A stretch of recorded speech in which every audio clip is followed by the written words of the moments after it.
Bom, gente, então acho que agora é o momento da gente passar a palavra para o doutor César Augusto Marcelino Mendes Cordeiro, que vai conversar com a gente sobre as melhores práticas em biossegurança do mergulho científico. César, gostaria de agradecer muito a sua presença, né, a sua vinda. A gente já está há muito tempo, a Bíblia sabe disso, que eu já até conversei com ele também, há muito tempo, né, sabe, querendo alguém para vir falar de mergulho. Isso. E aí, Marcelo, antes de... Oi, César, bom dia, tudo bom? Bom dia, bom dia. Pô, que bom que você está aqui com a gente, cara. Eu espero que seja a primeira de muitas vezes, porque esse evento ele vai ser um legado aí que todos nós acreditamos que conseguiremos deixar. Marcelo, a Hannah Fontes talvez queira tecer umas palavras também, não? Não, ela vai fazer a apresentação do César. Isso. Eu estou aqui recepcionando o César, né, e comentando, né, nossa manhã de biologia marinha. Começamos no navio, agora vamos mergulhar. Isso, muito bom. A Bíblia já explicou como é que faz para não se machucar lá dentro. Vamos ver como é que a gente faz para não se machucar fora dele. Gostaria de pontuar, antes da Hannah, o agradecimento também ao professor Carlos Eduardo Leite, né, que nos apresentou você, César. Na verdade, assim, nós não nos conhecíamos ainda, né? E o Cadu é um parceirão, deixando aqui o nosso agradecimento para ele também. Hannah, pode falar, a gente vai atrapalhar você. Bom, gente, eu vou realizar a mediação dessa segunda palestra também. E antes eu vou dar os avisos, né? Bom, por favor, permaneçam com a câmera e com o microfone desligados, para não causar interferência no sinal. Vocês podem mandar suas perguntas no chat, que eu vou ler para o palestrante no final. E, como dito anteriormente, terá uma lista de presença para cada palestra também. E será disponibilizada durante a apresentação. Não deixem de assinar a lista, por favor. O certificado será enviado somente para quem tiver mais de 75% de presença no evento. Nós vamos avisar antes de fechar a lista de presença aqui no chat, então, por favor, fiquem atentos. Daqui a pouco a gente vai fechar a lista da primeira palestra. Aproveitem a palestra, né? E eu queria agradecer ao César por ter aceitado o convite e participar do nosso evento. O César ele é bacharel em Ciências Biológicas pela Universidade Estadual Paulista, Júlio de Mesquita Filho, nas habitações em Biologia Marinha, desde 2005, e Gerenciamento Costeiro, desde 2006. Possui mestrado em Zoologia pela Universidade Federal da Paraíba, desde 2009, e doutorado em Biologia Marinha pela Universidade Federal Fluminense, desde 2010. Em 2015, realizou pós-doutorado junto à Universidade Federal de São Paulo, com foco em efeitos de processos ascendentes e descendentes sobre a estruturação de comunidades no Entre Marés. Em 2016, realizou pós-doutorado no, desculpe a pronúncia, Institut de Recherche pour le Développement, ligado ao grupo Anthropie, com sede na Université de Perpignan, na França, avaliando padrões macroecológicos entre herbívoros, seus competidores e predadores em recifes rasos do mundo. Coordenou as atividades de monitoramento e dinâmica da comunidade bentônica e de substratos consolidados do projeto Costão Rochoso no Fundo Brasileiro para a Biodiversidade de 2017 a 2019. Atualmente é associado ao Laboratório de Ecologia e Conservação de Ambientes Recifais da Universidade Federal Fluminense e vinculado ao Programa de Pós-Graduação em Ecologia da Universidade Federal do Rio de Janeiro, onde é pós-doutorado desde 2019, desenvolvendo pesquisas em padrões macroecológicos de herbívoros associados a ambientes recifais. Muito obrigada novamente e passo a palavra a você, César. Bom dia a todos, todas. Eu gostaria muito de agradecer o convite do professor Marcelo, do professor Sávio, do Cadu por ter me indicado, né, o professor Carlos Ferreira da UF. Hannah, muito obrigado aí pela apresentação e pela mediação. Eu devia ter mandado até um texto mais curto, aí já chega meu nome, que é enorme, então... Mas agradeço vocês, né, pela oportunidade de falar um pouquinho de biossegurança, que, como falaram na abertura, é um assunto muitas vezes negligenciado e até por sorte a gente tem sobrevivido a várias coisas aí, né, na maioria das atividades envolvidas, principalmente em campo, né? Então, existem vários riscos associados a atividades em campo. Eu vou iniciar o compartilhamento da minha tela aqui, para mostrar para vocês a apresentação.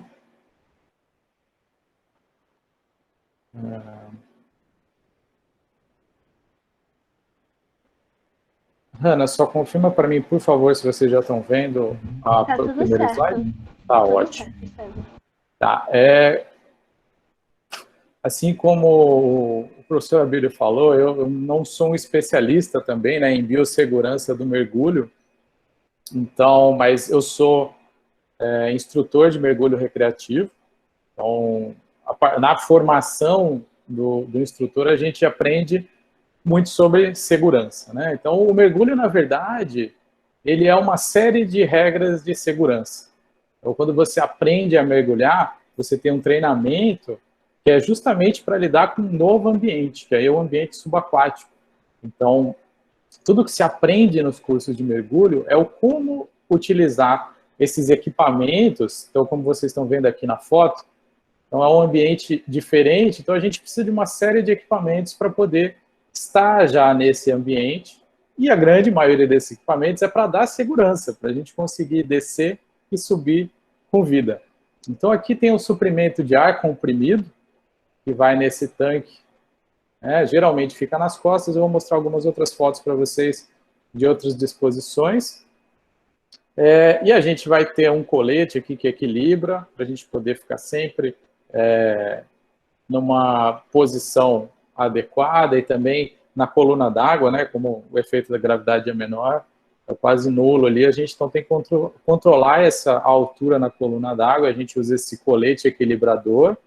Aqui, partindo do cilindro, tem algumas mangueiras que elas vão estar relacionadas ali com o nosso suprimento de ar primário e também com os instrumentos que vão mostrar o quanto tem de ar sobrando ainda nesse tanque, e também para controlar a flutabilidade, enchendo e esvaziando ali o colete equilibrador.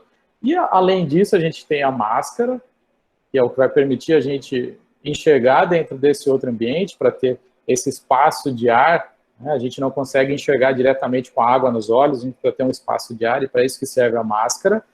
E, obviamente, nadadeiras, porque a gente também não consegue imprimir deslocamento suficiente só nadando com os pés, né? Não gera impulso suficiente para o deslocamento. Então, existe já essa série de equipamentos que vão ajudar a gente já a entrar nesse novo ambiente. E isso já é toda uma parte de segurança, né?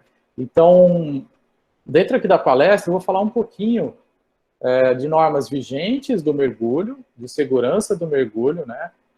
Das categorias de mergulho autônomo e algumas das melhores práticas dentro do mergulho científico e os riscos potenciais dentro desse mergulho. Então, para não ficar falando muito de cada norma, né? Então, a gente, dentro do mergulho, tem basicamente o mergulho comercial, o mergulho recreativo e o mergulho técnico. Então, dentro do mergulho técnico, a gente pode colocar o mergulho científico aninhado nessa categoria. Então, quem normatiza o mergulho comercial no Brasil é a Marinha do Brasil. Então, a norma 15 é onde estão todas as normas para mergulho comercial. O mergulho comercial eu já vou explicar um pouquinho mais para frente qual que é a diferença dele para o recreativo e o científico. Então, esse mergulho comercial, ele é regrado pela Marinha.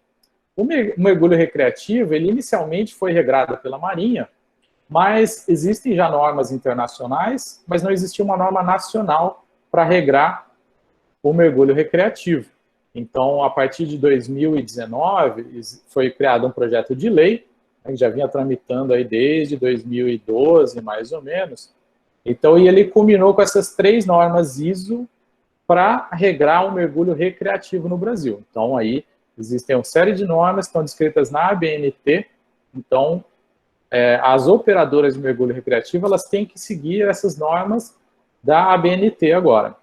O mergulho científico, no Brasil, ele ainda não é normatizado. Então, quando se criou essa lei para o mergulho recreativo, existiu todo um grupo de trabalho, né, dentro da CIRM, que é a Secretaria Interministerial para os Recursos do Mar.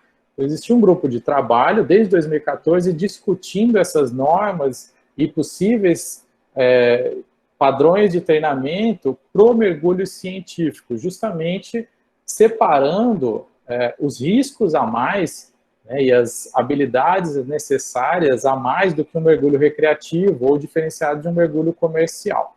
Tá? Então, até o momento, não existe uma norma nacional para regrar o mergulho científico, mas isso está em debate, e para o ano que vem, era para ter acontecido esse ano, um workshop para discutir essas normas do mergulho científico, mas ele vai ser marcado para o ano que vem no âmbito do PPG-MAR também. Bom, dentro das categorias de mergulho autônomo, a gente vai ter o mergulho comercial, recreativo, o técnico e o científico que está dentro do técnico. O mergulho comercial, ele é aquele mergulho que ele tem a função de dar treinamento para que possa ser feita alguma atividade subaquática que envolva alguma montagem, alguma manutenção, e aí operando alguns equipamentos que, por si só, já geram riscos, né? Então, aqui nessa imagem, vocês podem ver no vídeo, tem um mergulhador, ele está cheio de equipamentos e ele está aplicando solda num casco de navio. Então, ele está fazendo um reparo subaquático. Então, ó, se vocês notarem, ele está com um capacete, que é uma máscara que chama full face, então ela cobre o rosto todo, e o regulador dele está embutido ali. Ele não está com o cilindro nas costas, porque se vocês notarem, ele vai ter um cordão, que chama um cordão umbilical aqui, que é por onde esse cilindro aqui é só não é o suprimento principal de ar dele, né? É uma reserva. Então ele está recebendo ar por uma mangueira aqui e ele também consegue se comunicar com a superfície. Então é um tipo de mergulho que por isso que ele é comercial ou chamado também de mergulho profissional. Ele envolve um risco muito maior, porque você está operando equipamento pesado como furadeiras subaquáticas ou marteletes, solda. Então, e ele também, as profundidades onde a gente vai poder trabalhar dentro do mergulho comercial, ele vai ter o raso e ele vai ter o fundo, então acima de 50 metros, abaixo de 50 metros, e ele vai incluir, então, além dessas, ou no mergulho offshore, da modalidade comercial, você vai ter também algumas noções de salvatagem e marinharia, e também do mergulho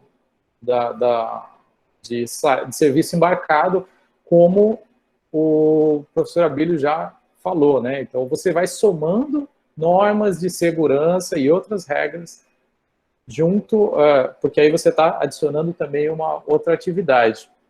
Então, esse mergulho, a gente tem o mergulho autônomo, que geralmente você não está conectado à superfície, e aqui, como vocês viram aqui no exemplo, ele está um mergulho dependente, então ele depende de um contato com a superfície para suprimento de ar.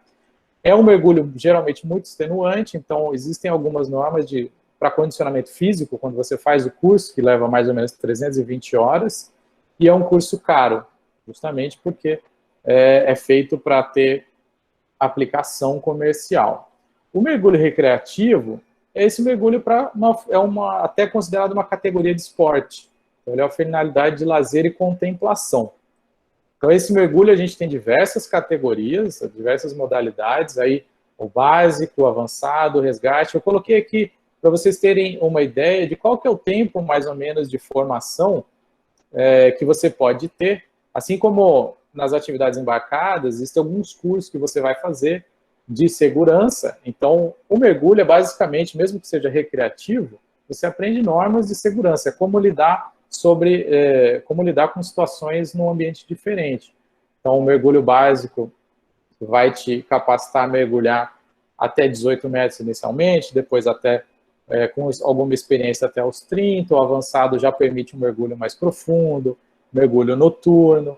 O mergulho de resgate, você vai ter noções de como resgatar um mergulhador, tanto embaixo d'água quanto na superfície, né, na flor da água ali, levar ele, fazer todo o procedimento de resgate, primeiros socorros, provedor de oxigênio, porque o oxigênio é uma das principais medidas quando você sofre um quase afogamento, né, na água. Você receber oxigênio puro, ele vai ajudar na recuperação. Então, existem diversas especialidades dentro do mergulho recreativo ainda que você pode ir fazendo para ganhar essas habilidades para poder explorar os limites acima do mergulho recreativo.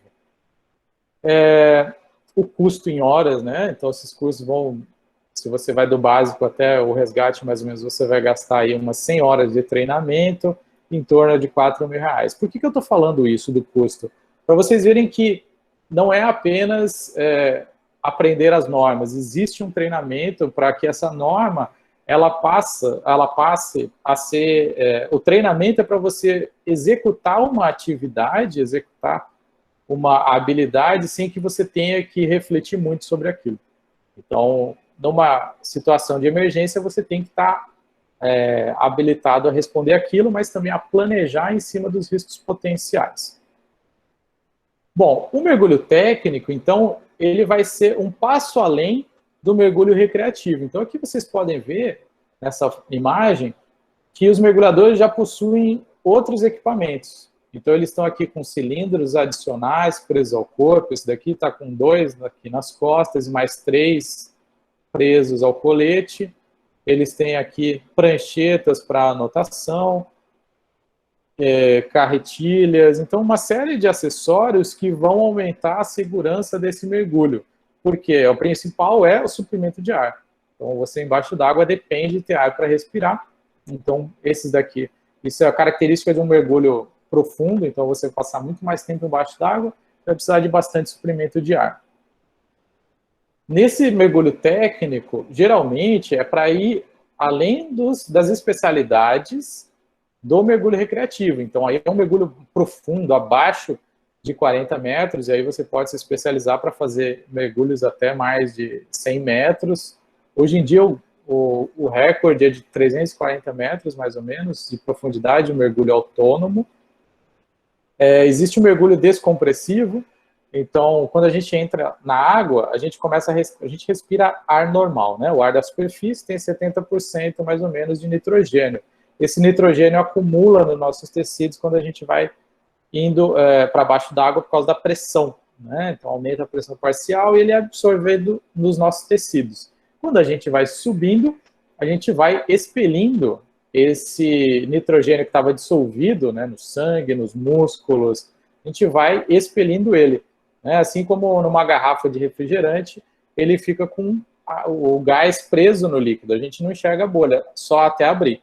Então, para a gente não formar bolha quando diminui a pressão, né, então fica sob pressão o refrigerante ali, e quando a gente abre a tampa, ele libera aquela pressão a mais. A gente fica com essa pressão presa nos tecidos, né, de nitrogênio, e quando a gente vai subindo, a pressão vai diminuindo, e aí se subir lentamente, que é o correto, não vai formar bolhas. E o mergulho descompressivo, ele prevê a gente passar do limite recreativo, onde não precisaria de descompressão. Então, existem algumas paradas para a gente ir liberando esse nitrogênio e não ter nenhum problema. Uso de misturas gasosas para aumentar o seu tempo de fundo, porque a gente também é limitado por essa quantidade de nitrogênio no sangue, né, que a gente pode absorver, ou alguns mergulhos sem acesso direto à superfície, que aí são mergulhos em caverna, mergulhos dentro de naufrágio, e aí já tem um custo bem maior em relação ao tempo de treino e ao investimento financeiro para fazer um mergulho desse, tá? O mergulho científico, ele é um mergulho que depende da finalidade dos dados que você vai coletar. Então, se você vai fazer uma coleta num local raso, que não exige a manipulação de ferramentas, por exemplo, aqui como nessa imagem, só tirar fotos, então você não precisa ter uma especialidade de um mergulho muito avançado e nem do mergulho técnico, e muito menos no mergulho profissional, no mergulho comercial. Você não vai precisar operar nenhum equipamento além de uma câmera, né? E aqui no caso tem um quadrado aparecendo aqui, que é uma moldura da onde está sendo registrada essa amostra do fundo. Então aqui a gente está vendo 3 mergulhadores trabalhando, esse daqui é na Ilha da Trindade, Então, e a gente eles estão aqui, no caso, fazendo as amostragens no bentos, né? Estão coletando organismos ali associados ao Recife. Então, o mergulho científico, ele vai depender das suas habilidades, do seu foco de coleta, mas existem algumas normas já estabelecidas, por exemplo, nos Estados Unidos, em alguns países da Europa, na Austrália, África do Sul. Então, assim como para os cursos recreativos, existem comitês mundiais que determinam essas normas, que vão ser os requisitos mínimos de cada curso. Então, para o mergulho científico, isso ainda não existe uma norma mundial. Essa unificação ainda está sendo discutida, mas diversas associações já fizeram os requisitos mínimos para você ser um mergulhador científico e poder exercer algumas atividades que são consideradas as mínimas para você coletar dados com segurança.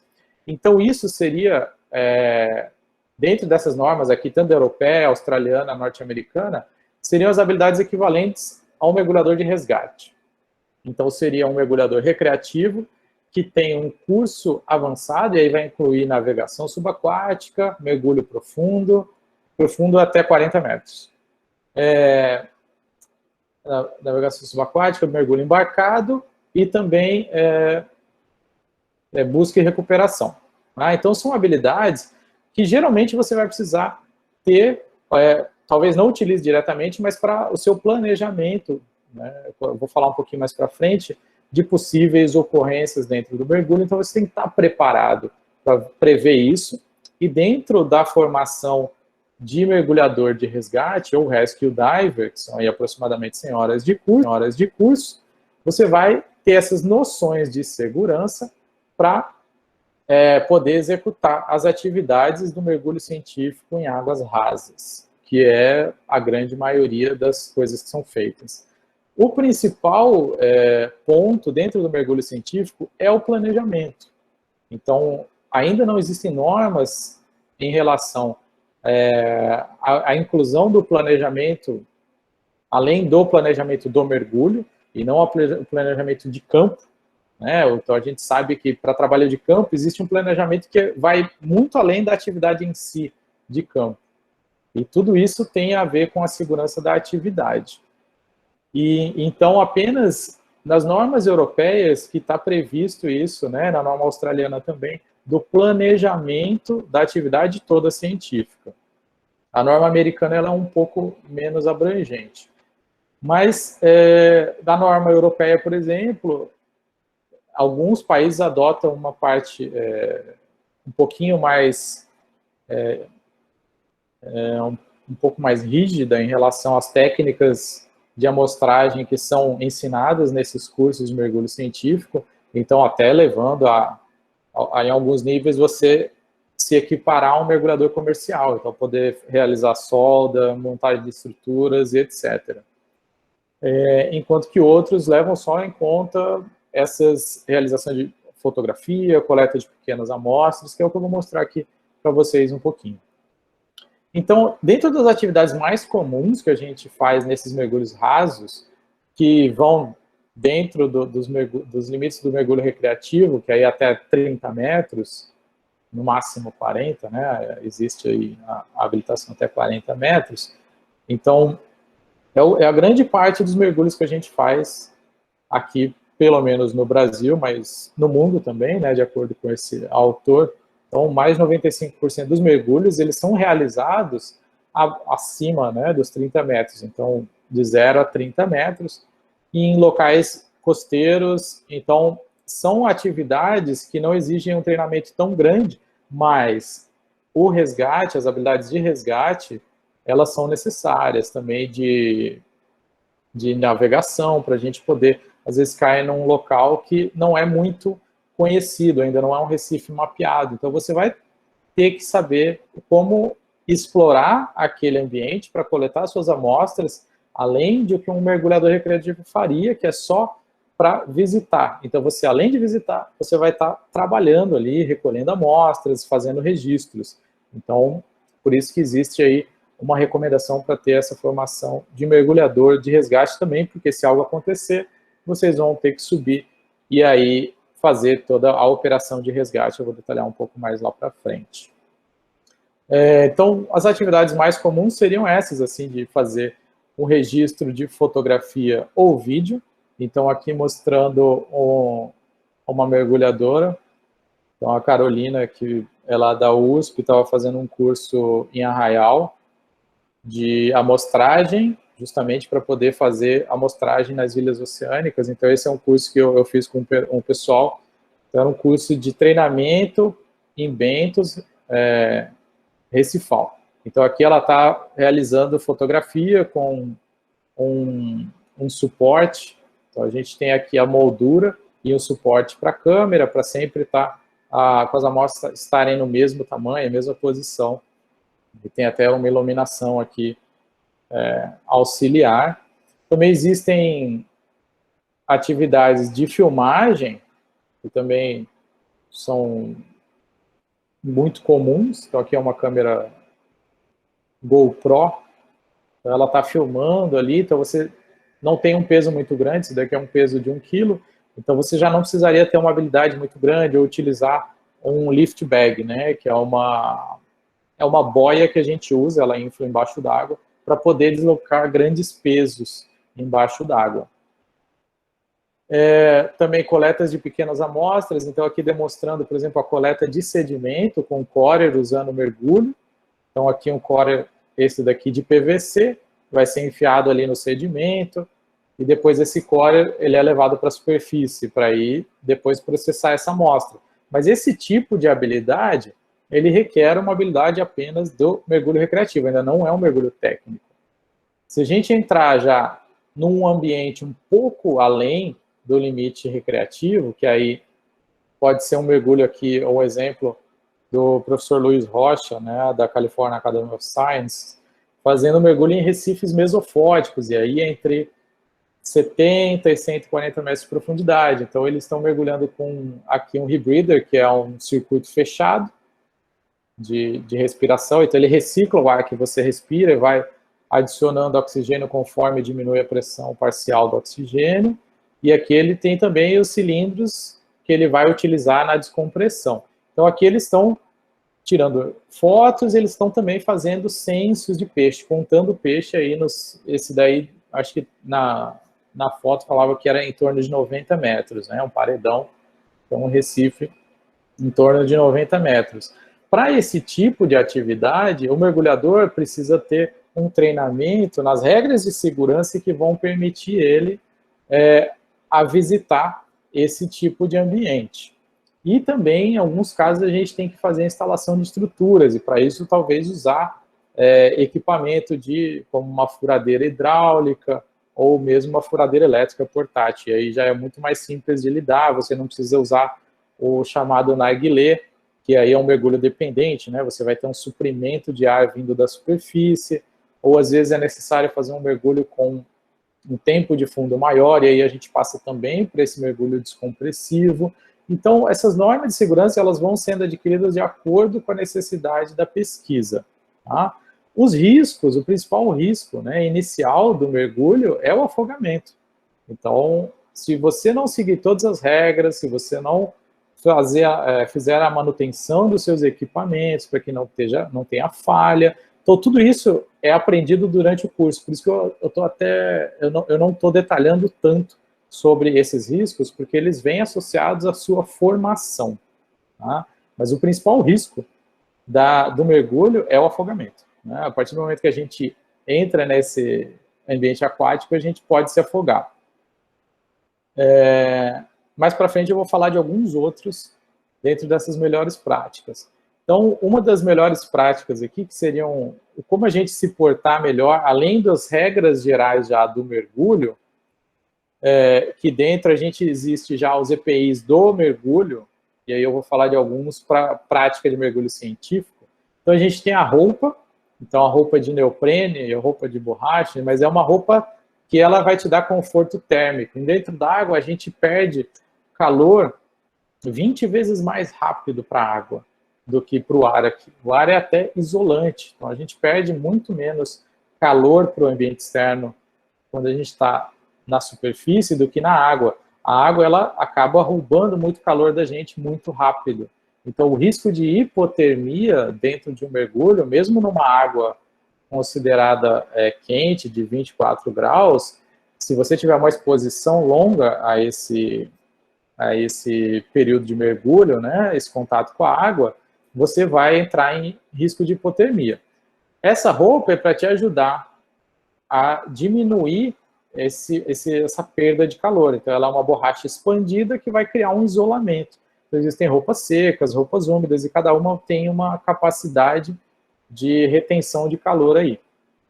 As luvas, elas são aqui um aparato que elas ajudam também, né? Elas impedem perda de calor, mas elas também, no caso do mergulho científico, a gente vai prever a manipulação de amostras.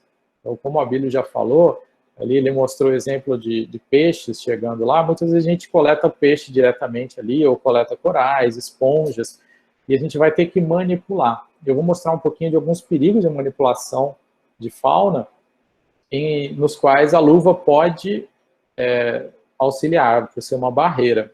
O capacete, ele só vai ser utilizado em mergulho com teto. Então, aqui nessa imagem, a gente tem um mergulhador dentro do mergulho de caverna. Então, se vocês verem aqui, é um espaço super estreito. Ele pode, o tempo todo, aqui a gente tem uma diminuição da visão quando usamos a máscara. Então, nosso campo de visão, a gente perde a visão lateral e a visão de cima também. Então, por isso que é importante usar o capacete para eles, porque a qualquer momento eles podem acertar a cabeça em alguma rocha. Fica um pouco difícil ver aqui, mas eles têm uma linha aqui. Então, todo mergulho onde você não tem uma subida direto para a superfície, você vai ter que ter um cabo guia, ou se tiver uma condição de visibilidade baixa, mesmo com subida direta, é recomendado ter um cabo guia, porque numa caverna é o pior ambiente para se trabalhar, porque você não tem acesso direto à superfície, você não tem luz natural, dependendo da distância de penetração já dentro da caverna, e você tem o suprimento de ar limitado. Então, é um dos mergulhos, uma das atividades mais arriscadas que existem, é o mergulho em caverna. Então, eles têm que utilizar capacete, luva, eles estão o tempo todo raspando em tudo. Então, é complicado. Existe mergulho científico em caverna também, para monitoramento, para mapeamento de caverna. Manipuladores aqui, eu coloquei, por exemplo, para a gente coletar algum organismo que seja urticante, alguma coisa assim. Então, alguns bastões que existem, mas geralmente são adaptados para poder manipular a fauna ou pulsar sem contato com a mão, quando existe um risco maior.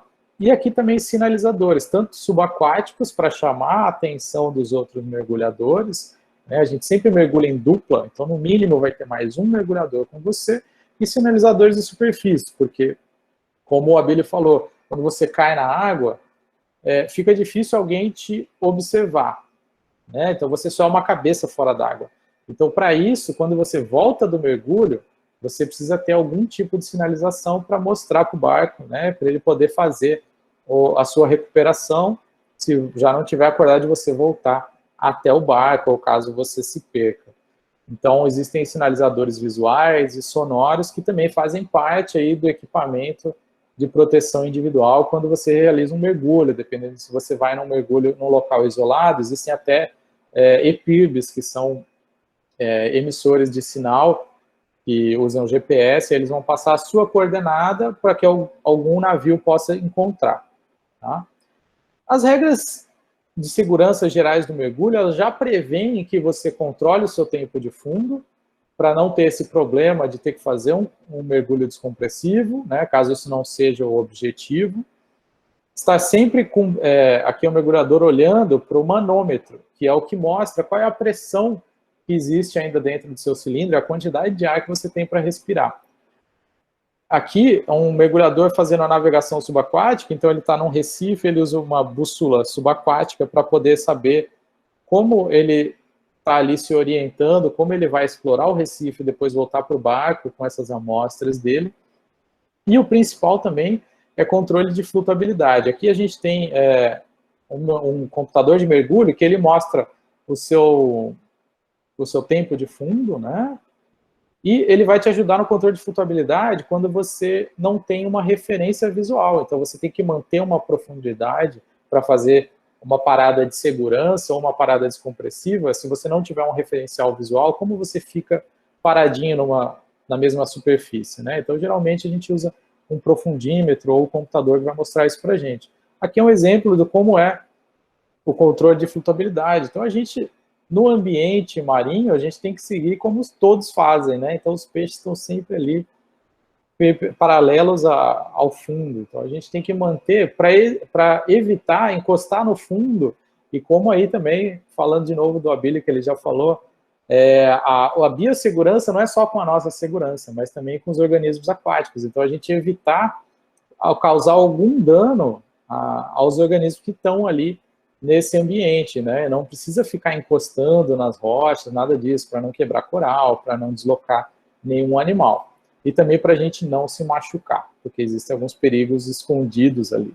Essa mergulhadora aqui, ela, na verdade, ela está nessa posição que parece estranha, em pé, o que para um mergulhador iniciante acaba sendo comum, mas é errado, porque ela estava fazendo um desenho do Recife, né? Então ela estava fazendo uma descrição do Recife e ela não está encostando no Recife. Então eu coloquei ela como exemplo aqui, mas essa é uma exceção onde ela pôde adotar essa postura.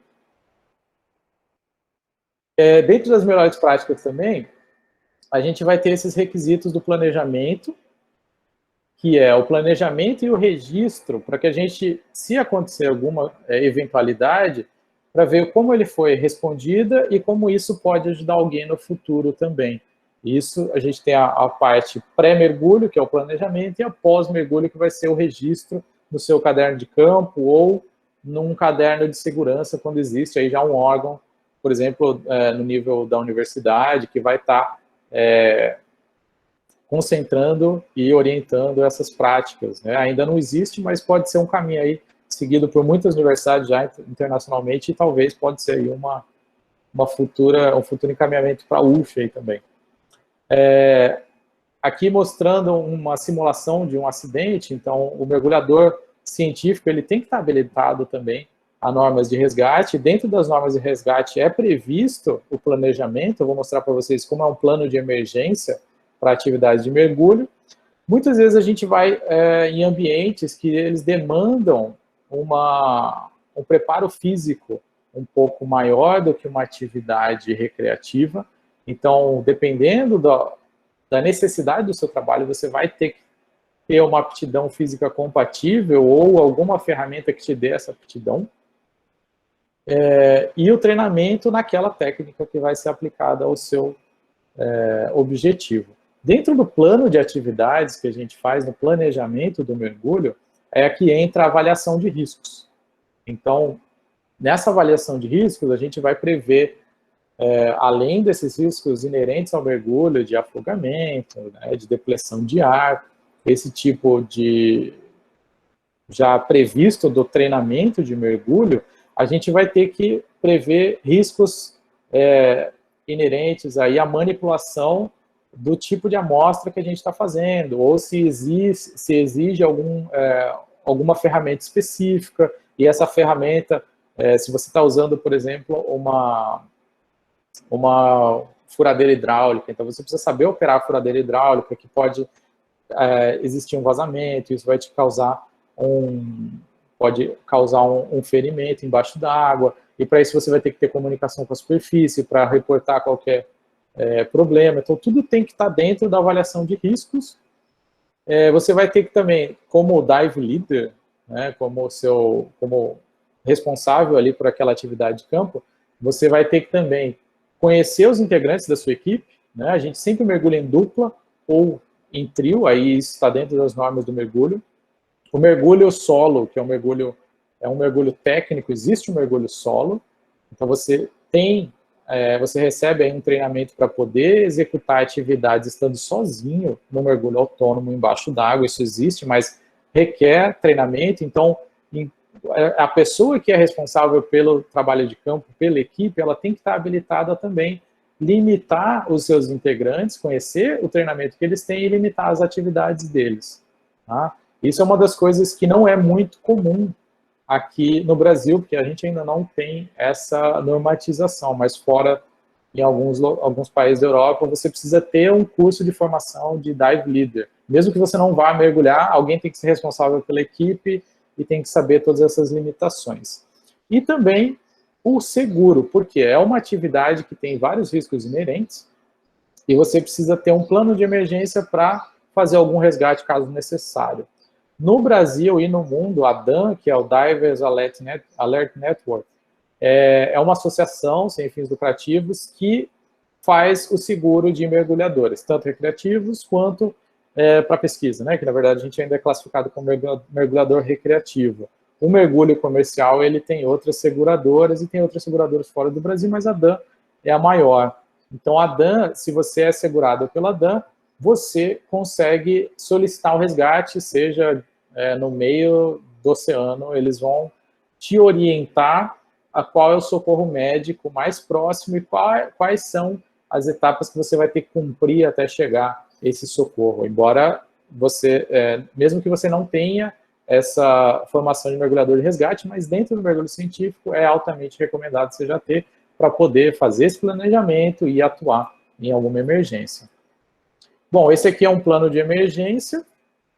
Dentro dele já tem que estar previsto, né, os papéis durante a emergência. Então, uma pessoa vai ter que ser responsável por iniciar essa cadeia de resposta a um acidente.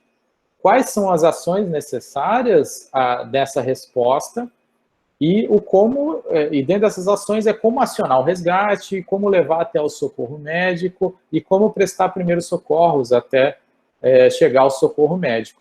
Então aqui tem um exemplo, né, de ocorrer um acidente. Então o primeiro passo é prestar socorro à vítima, e aí no caso a gente está falando de mergulho, então tem que trazer a vítima até o local seguro, que é o barco, fazer uma avaliação se foi um afogamento, um quase afogamento, se foi alguma laceração, alguma perfuração, já contactar o serviço médico, já saber, né, dentro desse plano de emergência, você dentro daquela localidade que você está fazendo o seu curso, a sua atividade de campo, você já tem que saber nas imediações, né, como eu vou sair desse acidente, eu vou chegar até o socorro médico mais próximo, tá? Mas durante o trajeto, você vai ter que fazer esse processo de avaliação, de contenção dos demais membros da equipe e os primeiros socorros. Tá? Então, e aqui já existem até o que fazer no caso desses primeiros socorros. Então, isso seriam as práticas mínimas para a gente ter dentro do mergulho científico para aumentar a nossa segurança. E depois da atividade, né, reportar o que aconteceu, tendo ou não algum imprevisto, algum acidente. Então, manter esse registro da atividade científica, ele ajuda as melhores práticas, né, a construção dessas melhores práticas e o treinamento das pessoas que vão vir as próximas gerações, né? Então, descrever as atividades que foram realizadas, as condições gerais de campo, porque isso, no caso de um imprevisto, vai ajudar depois a lidar com essa situação, né? Detalhar os imprevistos e as ações tomadas, né, seja com um acidente ou alguma outra coisa.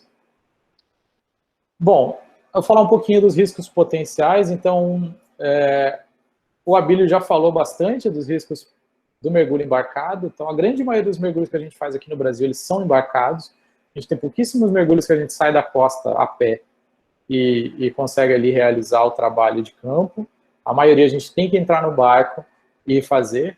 Então, você tem que somar todas essas atividades já de segurança embarcada e, além do mais, as atividades de segurança inerentes ao mergulho e ao mergulho científico, a sua atividade científica.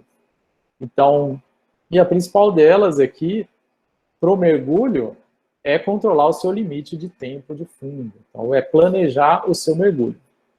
E eu vou falar um pouquinho da manipulação da fauna, que muitas vezes é o objetivo do nosso mergulho.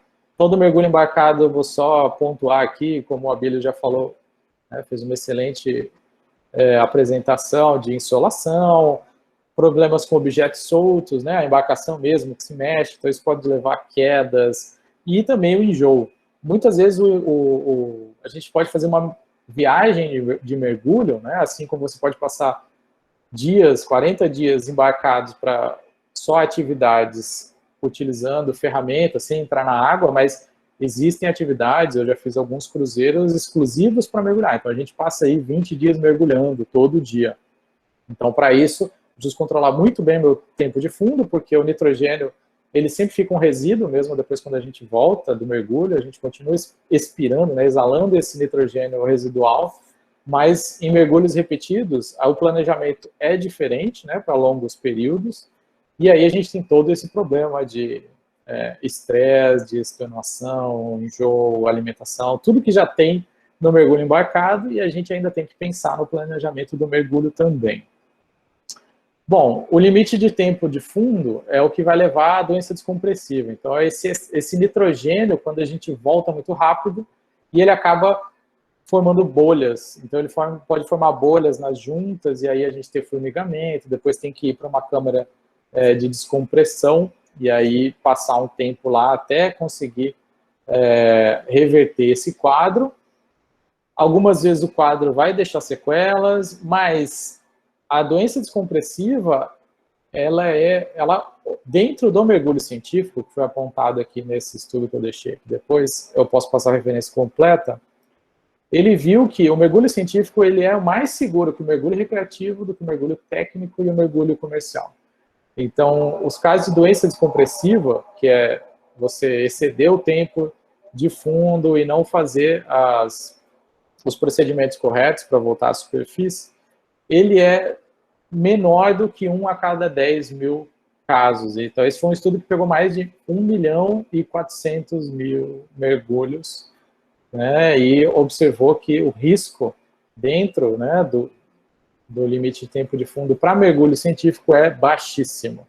Mas a gente tem risco de barotrauma também, que é dentro do mergulho normal, e tem a ver também com essa subida muito rápida, ou com alguma...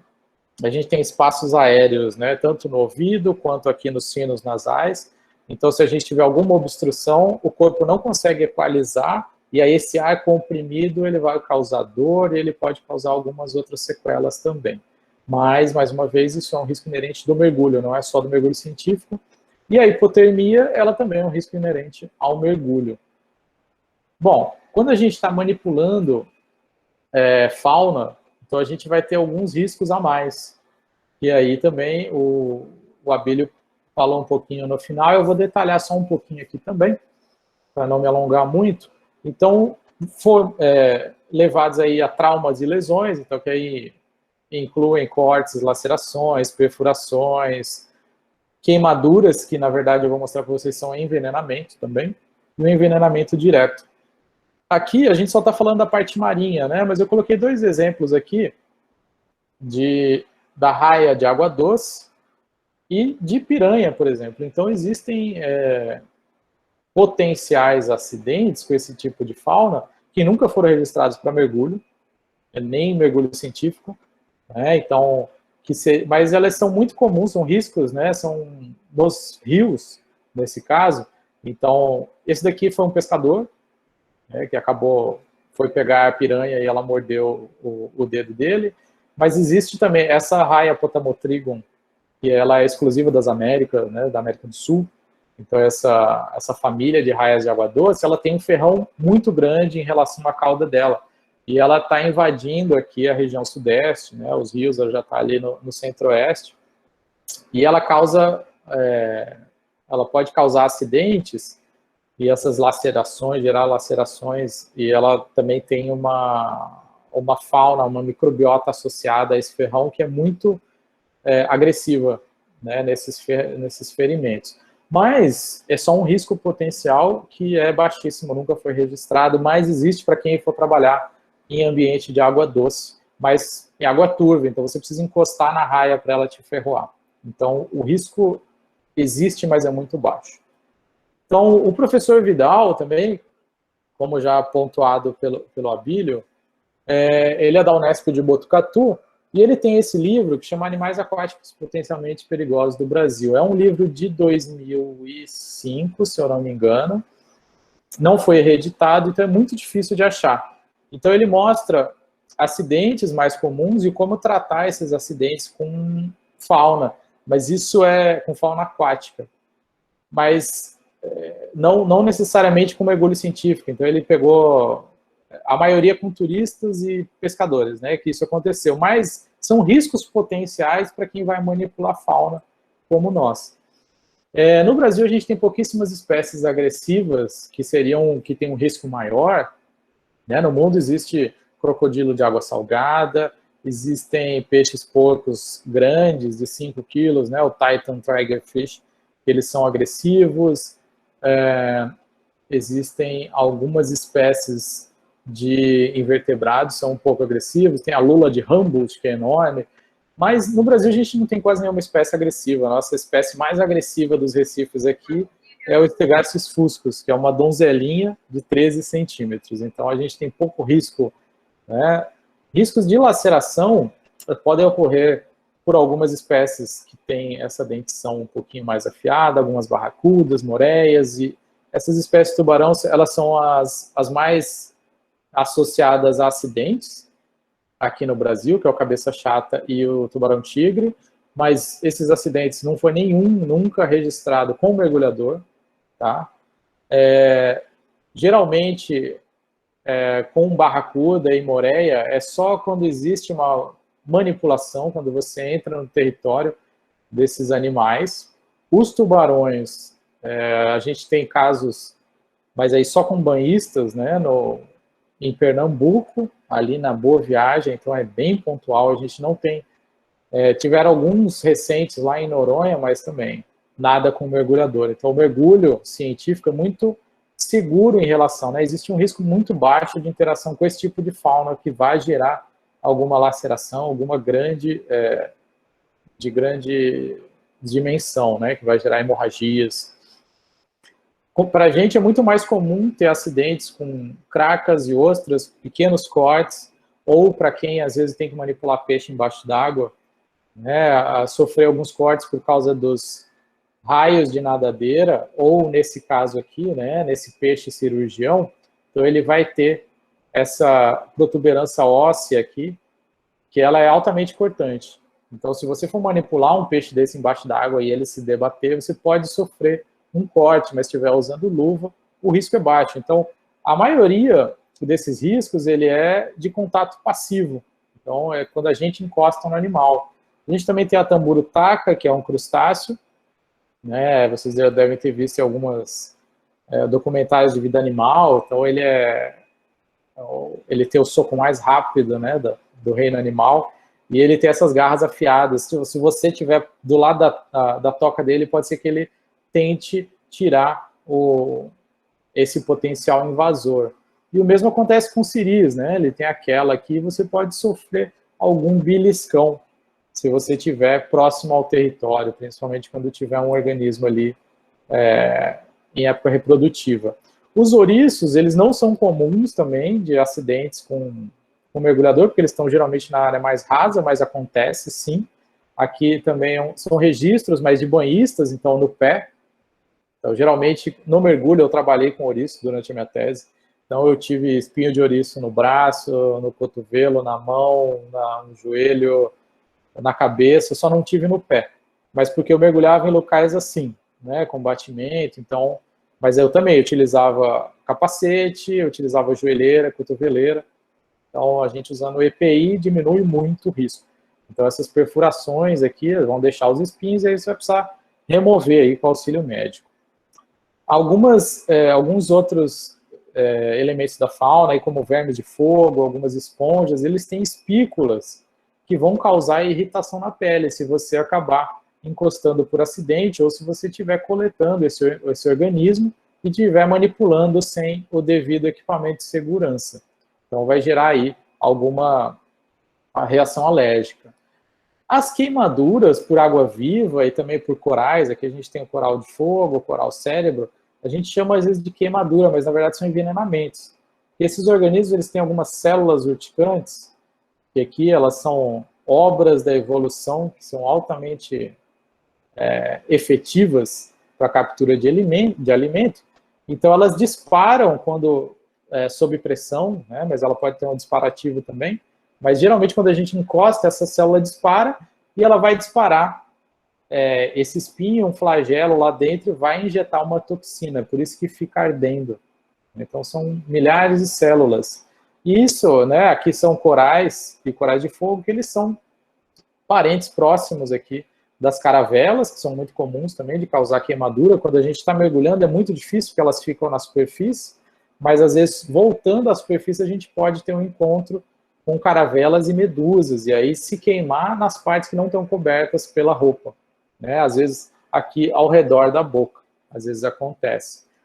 Essa medusa aqui, Quiropsalmus quadrumanus, que é a vespa do mar, ela é altamente tóxica, mas a gente não tem ela muito aqui no Brasil, muito costeira, ela é rara. O mais comum é a caravela aqui, que vai queimar, fazer pequenas queimaduras, mas também dentro do mergulho é um risco baixo, mas existe. Algumas espécies de peixes, elas têm, nessa nadadeira dorsal, alguns espinhos, e esses espinhos têm toxinas que vão causar dor, então são neurotóxicos, são toxinas neurotóxicas que vão causar uma dor intensa. Esse daqui, o peixe-sapo, está lá sofrendo na tenéria, ele tem esses 2 espinhos aqui, e na base do espinho ele tem uma bolsinha. Então, quando esse espinho entra, você pressiona a bolsinha também e ele injeta essa toxina. E aí são 24 a 48 horas de dor, assim, muita dor. Mas, nesses casos, se você aplicar água quente no local, geralmente essas toxinas são termossensíveis, isso vai aliviar bastante a dor, mas aí você tem que procurar socorro médico. Então, para não me alongar muito aqui, a gente tem riscos inerentes ao mergulho, que então tem que ser levados em consideração no planejamento, e tem os riscos de manipulação das amostras, aí eu considero a fauna. Se a gente vai coletar sedimento, tem um risco bem menor. O sedimento, o risco vai ser levar o peso até o barco, né, até a superfície. Então, isso tem que estar incluso aí no seu planejamento de riscos. Para isso, a gente vai obter o treinamento supervisionado e voltado ao que a gente precisa. Mas qual que é a recomendação? Ter treinamento até de mergulhador de resgate, além das técnicas e ferramentas para a coleta em si. Né? E aí seguir esse treinamento necessário para cada ambiente também. Adquirir o treinamento e seguir essas normas, sempre investindo em planejamento. Tá? Bom, agradeço a atenção de todos. Aqui está o meu e-mail de contato, caso vocês tenham alguma dúvida. E agora eu vou ficar à disposição para as perguntas.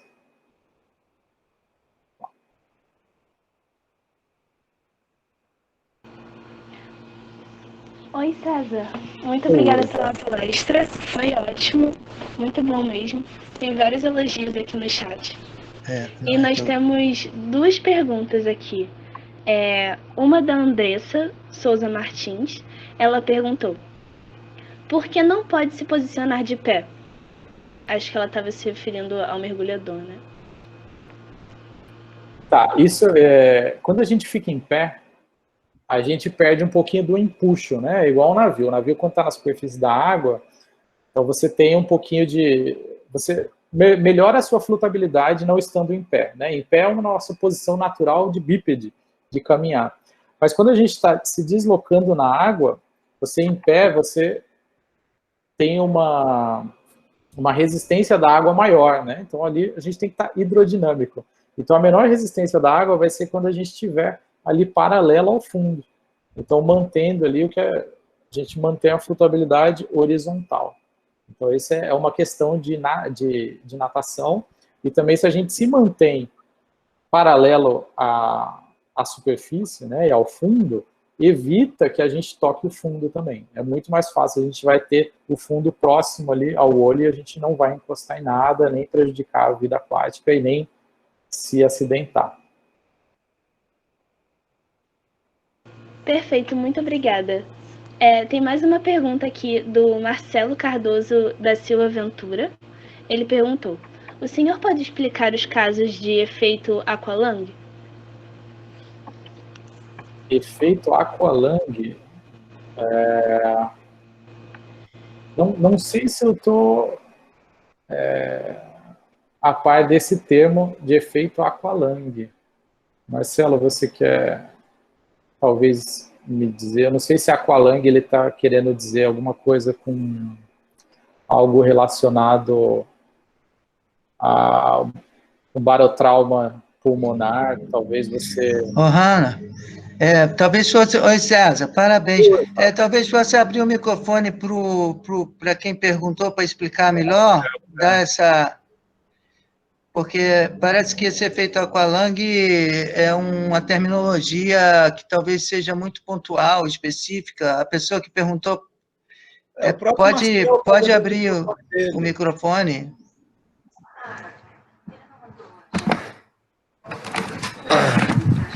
Olá, estão me ouvindo? Sim, Marcelo. Estamos sim. Bom dia, professores. Bom dia, Bom Marcelo. dia. César, aqui eu sou piauiense, certo? Sim. Estou aqui de Teresina, Piauí. Mas no Ceará, eu sou biólogo também.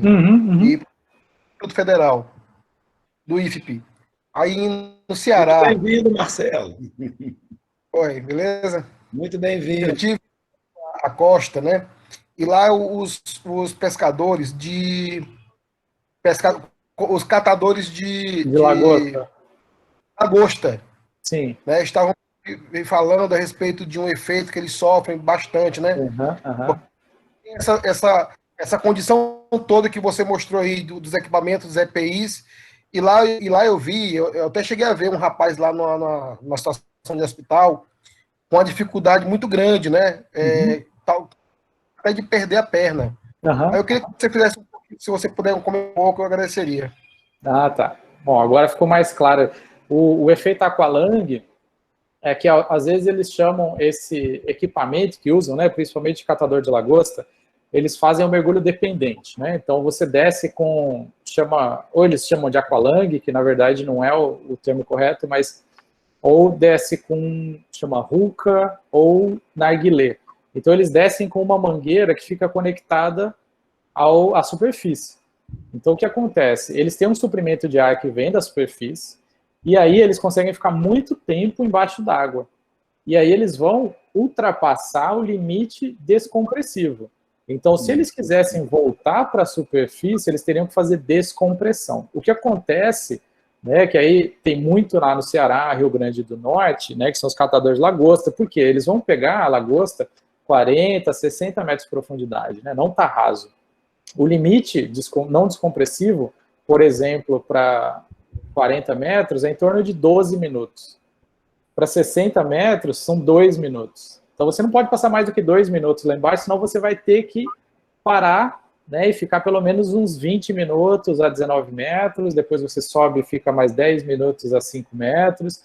Então, você tem que fazer essa parada para tirar esse nitrogênio que está preso nos seus tecidos, né, no sangue, fica... E geralmente é assim, né, o nitrogênio, ele dissolve diferente, né, no osso, no sangue, no músculo e principalmente a articulação. Então, o que acontece é que essas pessoas ficam muito tempo embaixo d'água, quando ela sobe, ela não faz a descompressão, e aí ela tem a doença descompressiva, que é formar bolhas. Então, ele vai formar bolha e junta, né? Então, geralmente, cotovelo, joelho. Então, essas pessoas acabam tendo essa bolha, se você não vai para uma câmera hiperbárica que vai comprimir você de novo, vai comprimir essa bolha e depois traz você devagarinho, né? Como se fosse devagarinho para a superfície, e você vai tirar essa bolha do sangue, essa bolha vai ficar lá e ela vai causar necrose. Então, por isso que muitas vezes eles têm que amputar a perna, amputar o braço. Às vezes acontece dessa bolha e parar em algum local no cérebro. Então, ele tem um derrame, né? Então, parte do cérebro acaba morrendo. Então, às vezes é comum, né, em dessas cidades do Ceará, do Rio Grande do Norte, ter uma tradição de pesca de lagosta, muitas pessoas terem sintomas de derrame, né? Paralisia parcial do corpo, assim, né? Paralisia, às vezes, de um lado inteiro, assim, direito, esquerdo. Então, esse que é o tal do mal, o efeito aqualung, né? Então, esse é o mal descompressivo. Obrigado pela resposta, viu? Beleza, obrigado. Obrigado, professor Marcelo. Obrigado, César. Eu que agradeço. César, nós temos mais algumas perguntas aqui. Da Luana Araújo, ela perguntou: antes de fazer um mergulho científico, é necessário fazer um levantamento das espécies que ocorrem naquela área? Idealmente, sim. Se você vai fazer... É porque, assim, existe um mergulho científico, por exemplo, né? Eu já fui para alguns recifes não descritos. Então, eu fui para fazer esse mapeamento. Então, eu não tinha como saber quais eram as espécies da área. Eu fui descobrir quais eram as espécies da área. Né? Mas se você é especialista, por exemplo, em pepino do mar, então, e você quer ir buscar um pepino do mar, você tem que, no mínimo, saber se na região tem. Então, só para você não perder a viagem de mergulhar lá. Mas, às vezes, faz parte você mergulhar para ver que não tem também. Então, eu recomendaria, dependendo do objetivo. Obrigada. O Valdo José da Rocha Júnior também perguntou: existem riscos com animais ou peixes, né, elétricos? Existe também do poraquê, né? Mas o poraquê ele é da bacia amazônica, né? Ele está geralmente em água rasa, dentro daqueles igarapés. Então, o risco maior é para quem está pescando ali, mas como são águas, geralmente ele vive em água muito turva, então não tem mergulho nesse tipo de água turva, mas o risco existe. Se você for fazer mergulho lá, você pode encostar num poraquê, numa região onde tiver poraquê e ser eletrocutado, sim. Tá ótimo. A Letícia Feitosa fez uma última pergunta aqui. Ela falou: oi, César. Não sei se é uma pergunta boba, não conheço nada de mergulho, mas pode existir alguma situação que precise voltar à superfície com urgência? Algum acidente ou algo assim? Como acontece nessas situações? Tem equipamentos ou técnicas para resolver os diversos problemas que podem acontecer lá embaixo mesmo? Equipamentos reservas? Então, como disse o professor Sávio, né, essa foi uma ótima pergunta, não tem pergunta boba não, essa é excelente, né, principalmente para quem não, eu preparei uma palestra para quem não sabe de mergulho, mas muita coisa acho que ficou, eu não dei muito detalhe, senão eu ia ficar falando uma hora aqui, só como entrar no mergulho, mas sim, mesmo no curso básico, né, você recebe treinamento para saber como lidar com uma situação onde você vai, sim, ter que subir direto para a superfície. Aconteceu alguma coisa, eu vou ter que ir para a superfície. Vou dar um exemplo bem simples, assim. Eu estava levando um grupo eram alunas do laboratório, eu estava dando um curso avançado para elas de mergulho, então a gente ia fazer um mergulho profundo, e a gente estava aos 19 metros, e uma delas perdeu a nadadeira. Ela estava nadando e caiu uma das nadadeiras dela, soltou a tira, né? Isso não é uma coisa nem um pouco comum, mas aconteceu.